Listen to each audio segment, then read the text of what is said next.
beloved Boss Mike Cervera.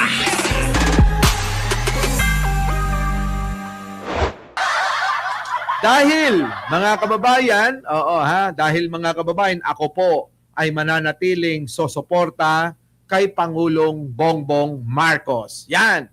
Sabi nga dito mga kababayan ng Kontra Peke PH, kulungan sa mga big fish ng smuggling. Ito, may bago na naman pasabog ang Pangulong Bongbong. Ipinag-utos ni Pangulong Bongbong Marcos ang pagpapakulong sa mga big fish o mga malalaking utak sa likod ng smuggling ng sigarilyo bilang bahagi ng mas pinaigting na kampanya laban sa iligal na kalakalan sa bansa. Ang talamak na smuggling ay tinuturing na economic sabotage. Totoo yan. Dahil nagnanakaw ito ng bilyon-bilyong pisong buwis na dapat sana ay pondo para sa universal health care at iba pang mahalagang serbisyo publiko. Ganun din naman ang mga politiko. Di ba? Nakatuon ang administrasyon sa isyong ito upang protektahan ang ating mga lokal na industriya at tiyakin na walang sindikatong makakasira sa katatagan ng ating ekonomiya at kalusugan ng mamamayan. Kita nyo? So ang Pangulong Bongbong Marcos, walang hinto ito mga kababayan sa pagsugpo sa lahat ng masasamang elemento. Yan ba ay kakayanin ng isang Martin Romualdez, mga kababayan ko? Sample yan, ha? Yan ba ay kakayanin? Gayong mga kababayan ko, yung kanyang tauhan na si Saldico ay hanggang ngayon, mga kababayan, hindi pa rin nagpapakita sa kabila, mga kababayan, na di umano'y pagpipigil ng nagngangalang Martin Romualdez na umuwi si Saldico. Ngayon ang tanong, ano ang kinatatakutan ni Martin Romualdez sa pag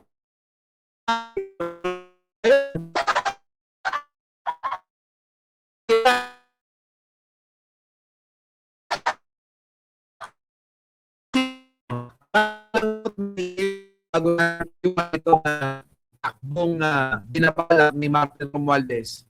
Ano po sa inyo? Ano ang kinatatakutan ng isang nagngangalang Martin Romualdez sa pag-uwi ni Saldico? Sige nga. Sige nga. Sige, ha? Sige. Nako, si Marjorie naman under niya yun. Diba? Kapag ka ikaw speaker, ikaw ang pinuno ng ng kongreso, ganon. Diba? Ayan, kaka-Martin. Nire-report tayo, dalawa na nagre-report dito. Blurred na ba? Okay na ba? Humina signal, Okay na. Dali. Okay na ba? Okay na. Okay na. Okay na? Okay na ba? Okay na, ha? Okay na tayo. Maliwanag na? Okay na. Ayun na nga, mga kababayan. Iiwan ko lang yung tanong sa inyo. Ano ang kinatatakutan ni Martin? Bakit pinipigilan niya si Saldico na umuwi ng Pilipinas? Ano ang kinatatakutan ni Martin? Bakit takot na takot dumalo ng pagdinig sa Blue Ribbon Committee na pinangungunahan ni Ping Lacson? Ayan, sa isang malinis na tao, sabi ko nga, wala kang dapat katakutan. Yun lang. Bahala na kayo dyan, ha? Isipin nyo maigi yan, ha? Di ba? Isipin nyo lang maigi. So, dito na tayo. Naku. Eto na nga mga kababayan ko. Ha? Naalala nyo ba si Meow Meow? Sino nakakaalala kay Meow Meow? Meow Meow, mga kababayan. Naalala nyo si Meow Meow? Si Meow Meow. Si Meow Meow. Naalala nyo? Sino? Sabi ni Samantha, sino ba nagsabi na natatakot si Martin na pag-uwi ni Saldico. Di ba si Saldico mismo? Oo, si Saldico mismo. Hindi nyo ba alam yon? Late kayo sa balita. Eto na mga kababayan ha. Naalala nyo ba si Meow Meow? Parang mga iniwan na ng mga DDS Meow Meow, si Kiko Barsaga. Parang pinag-iwanan na ho no. Para bang bigla na lang hong nawala sa eksena etong si Kiko Barsaga. Di nyo ba napansin na tila ba yung mga DDS dumistansya? Para bang mga kababayan parang kuting na iniwan sa bukid o sa malayong lugar para iwala siya? Tama ba mga kababayan ko? Mga kababayan, okay ba? Bakit? Baka naman may makasagot sa inyo yung mga DDS dyan na bakit ba parang tila ba wala na hong nagtatanggol kay Kiko Barsaga at hindi na rin natin marinig si Kiko Barsaga sa mga DDS vlogger, lalong-lalo na kay Libayan. Wala na bang views kapag si Kiko ang topic nyo? Di ba mga kababayan, napansin ninyo? Meron pa bang nagko-content kay Kiko Barsaga? Sige nga! Ngayon mga kababayan, si Kiko Barsaga ay talagang, mga kababayan, talagang tinadtad na ho ito ng matitinding, kaliwat ka ng cyber libel. Pasok! Congress Meow Kiko Barsaga, hindi pa man nakakalaya sa 2 buwang suspensyon, strike 3 na si Barsaga sa cyber libel na reklamo. Yan ang agenda report ni Joan Manalo. Ayan ho. Ipapaalala ko lang ho sa inyo, yan po si Kiko Barsaga. Na ngayon, tama kayo, no? Tama kayo. Na ngayon parang dumikit lang kay Kiko Barsaga si Lebiste para mapunta sa kanya yung atensyon, Mukha hong naisahan ni Lebiste etong si Barsaga. Oo. Dahil kung inyo maalala, kasagsagan yan nung nakaraang taon, eto ho talaga yung sentro ng mga balita sa social media. Ngayon, bakit ang tanong ko sa inyo, bakit si Kiko Barsaga ay tila ba parang iniwan o dinedma o para bang pasimple na hindi na siya mukhang nabibigyan ng pagkakataon na bigyan na sa content ng mga DDS vlogger, ganyan hindi ko na napapakinggan. Po, parang wala na ito, Mukhang nasubo lang si Kiko, mukhang nasubo lang ito. Eto na nga, mga kababayan. Hindi pa nga nakakalaya sa 2 kaso ng cyber libel. Eto na naman, dumagdag pa ang isa. Yung kaibigan ko nga mga kababayan, ganyan din Hindi pa natatapos yung isa, abay may nadagdag pang isa.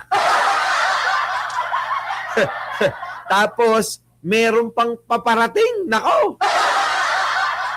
Ewan ko, mga kababayan ko, mahirap talaga mga kababayan ng yung bang hindi ka namimili ng iyong sinisiraan sa social media. Marami kasing mga vlogger, mga kababayan, na kapag nakahawak ng mikropono, nagkaroon ng camera kahit malabo, mga kababayan, feeling nila entitled na sila na magsalita ng magsalita kahit na paninira. Daming gano'n Walang pag-iingat. Oo. Kasi nga naman mga kababayan hindi naman siya parang ako lang yan. Oo. Marami kami dito sa social media nang hindi naman nakapag-aral ng mga ganitong klase ng pagpapahayag o kahit man lang sana yung bang MASCOM first year college. Ano? Kahit man lang sana first year college, first year. Kahit isang taon lang sa MASCOM, ganun. Wala, mga kababayan, ang nangyayari kasi sa kanila, bira lang ng bira. Di ba? Bara-bara kasi, mema lang. Ayun, mga kababayan ko. Dapat nating unawain at isipin na kapag humawak ka ng mikropono at humarap ka sa camera at nilagay mo ito sa publiko, social media, mga kababayan, meron pong malaking responsibilidad yan. Tama? At prone na pwede kang mapahamak sa bawat salita, sa bawat binibigkas, sa bawat pagbabalita. Tama ba mga kababayan ko? Kaya tayo, bilang mga kahit papano naman nakapag-aral tayo ng grade 3, di ba? Yung grade 3 natin mga kababayan, marami tayong natutunan. Oo. Parang yung buong taon ng grade 3 ko, good manners and right conduct lang yung aking subject. Di ba?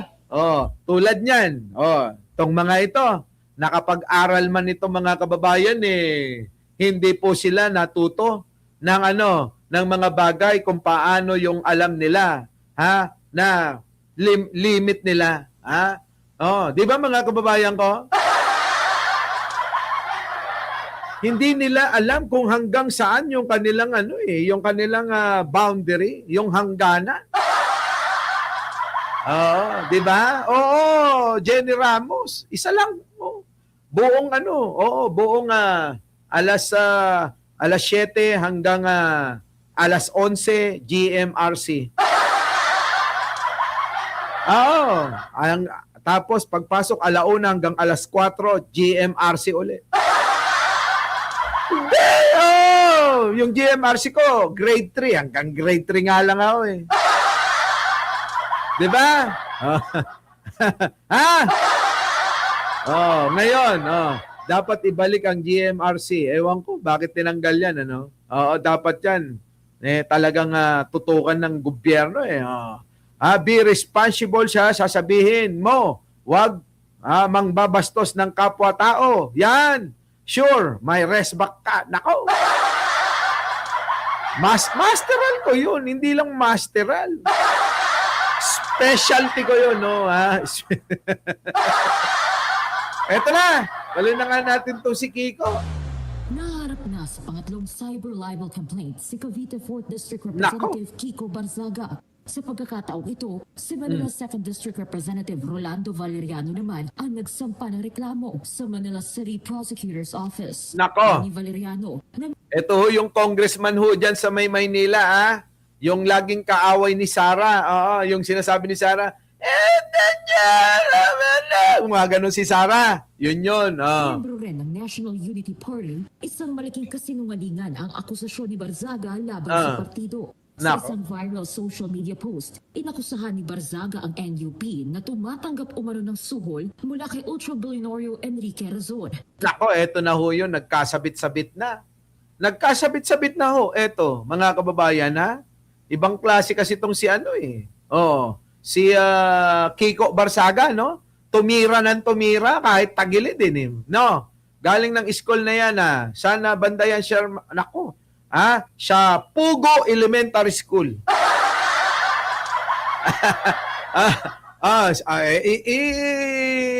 Search nyo. Sige, baka sabihin nyo, nagbibiro ako Pugo Elementary School. Alam nyo ba na dyan ako nag-aral ng hanggang grade 3? Ito na. Palit ang suporta para kay dating House Speaker Martin Romualdez. Hindi naman ako papayag siguro na lagi na lang gano'n at medyo imamalain ka over 16 million views. Nag-file ako dahil ang feeling ko, na-agrabyado ako, na-injured ako because of his statement. At anyway, Nako! sa akin, wala. Zero. Wala. Never akong binigyan ng pera ni Mr. Enrique Rason para supportan si Martin Romualdez. Nako! Dagdag ni Patay na. Yung mga yung mga taong mga kababayan, yung mga taong bitter na bitter kay Martin, Tapos kapag sasabihin nila, ikaw din, Boss Mike, tinitira mo. Hindi ko tinitira si Martin. Hindi ko tinitira. Nagpapaliwanag lang ho ako dito, mga kababayan. O, tuloy. Di ba kapag may magandang nagawa naman si Martin, pinupuri natin? Ang kayabangan at pagiging arugante ay mapapahamak ka talaga. Valeriano, walang pruweba si Barzaga sa kanyang mga paratang. Institusyonal din daw para kay Valeriano ang ginawa ni Barzaga. Nako! Miyembro ng Kamara ang mga inakusahan nito. Ayan, ang alam ko, Pugo Elementary School sa La Union. Meron din yan. Search nyo. Pugo Elementary School sa Bautista, Pangasinan. Ayan Leonardo Abraham, ano sabi? Boss Mike, love ka ni Martin Porsche. Oo naman. Love na love kaya ako niyan.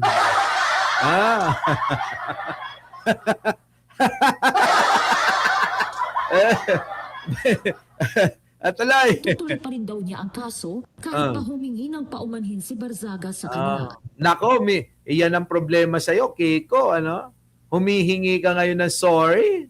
Sorry ka kay Enrique Rason.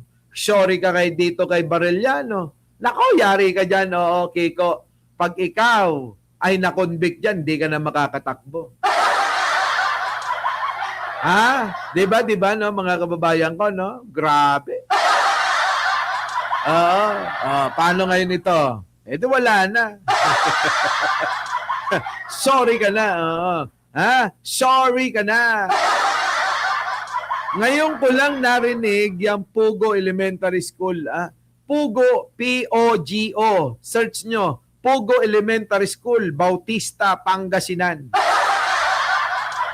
Malapit kila Jojo Chavez yan. Baka akala nyo, Baka nga yan dyan na pumupunta yung mga yan pag nag-Girl Scout Diba? Yan. Mga kababayan ko. Ayan ho si Kiko Barzaga na hindi na ho pinapansin, mga kababayan, Our beloved Boss Mike Sevilla.